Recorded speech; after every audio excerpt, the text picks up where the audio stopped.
Welcome back to Wellness Wednesday. This week's episode is on different types of self-care and why you need them. This episode is written by Karina Garcia, a Mental Health Initiatives intern, and narrated by Shannon Spencer, the Director of Health and Mental Health Initiatives. We all know self-care plays an important part in ensuring we're at the top of our health and wellness game. It's the key to preventing burnout, feeling balanced, and leading a fulfilling, purposeful, and productive life. Here are 6 types of self-care you should embrace to feel your best in all areas of your life. Number 1, emotional self-care. Emotional self-care is the actions we take to connect with our emotions and process them in a healthy way. Our ability to regulate our emotions and cope with difficult feelings as they arise is vital to our happiness and overall quality of life. A few examples of self-care activities to address your emotional needs include journaling, talking to a health coach, life coach, therapist, spiritual mentor, or other counselor, utilizing affirmations or mantras, meditation, practicing gratitude. The best way to start tending to your emotional self-care is to first pay attention to the way you speak to yourself. Noticing if you're engaging in negative self-talk is an important preliminary step toward breaking an unhealthy habit. The second step is to replace that negative self-talk with words that are loving and kind. By regularly engaging in emotional self-care and learning to give yourself grace, you can develop healthy coping mechanisms that vastly increase your happiness and sense of well-being.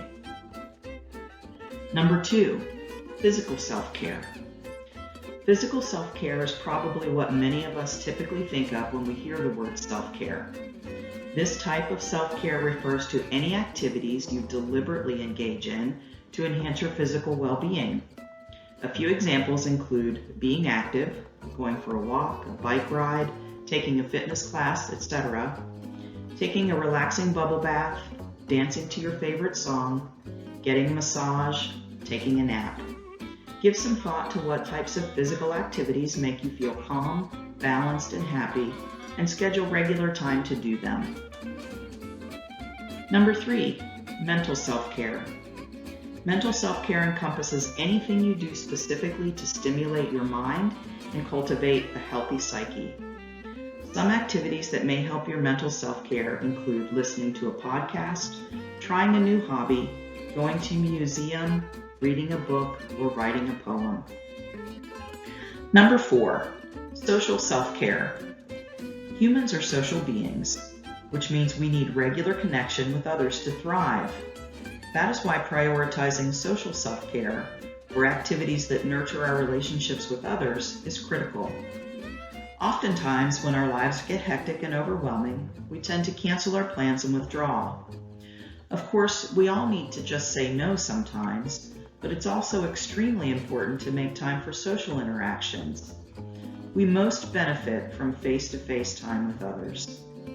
A few examples of social self-care activities include scheduling a regular phone touch base with your mom, hosting a game night with your friends, going on a date with your significant other, cuddling with a furry friend, or writing a card and mailing it to a loved one.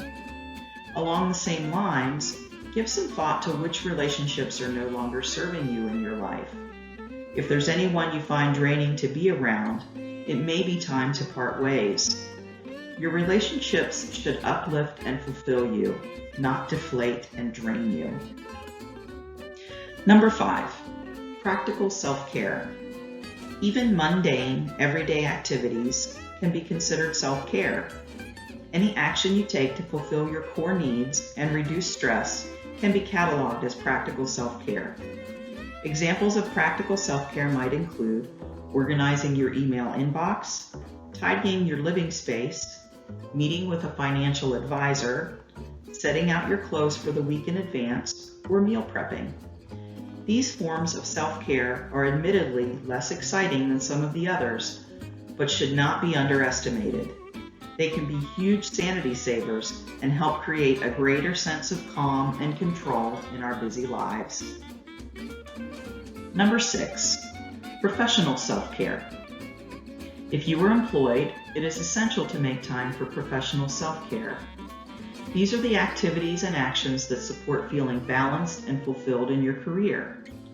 Professional self-care examples include setting a calendar reminder to take a lunch break, spending time with coworkers after hours, setting your phone to do not disturb at the end of your workday, taking courses, attending conferences, or working with a mentor to develop your skills and support your desired career path, taking a mental health or sick day when you need it.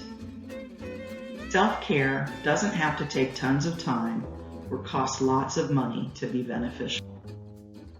For more information, check out our website. And remember, Nourish United, Live United.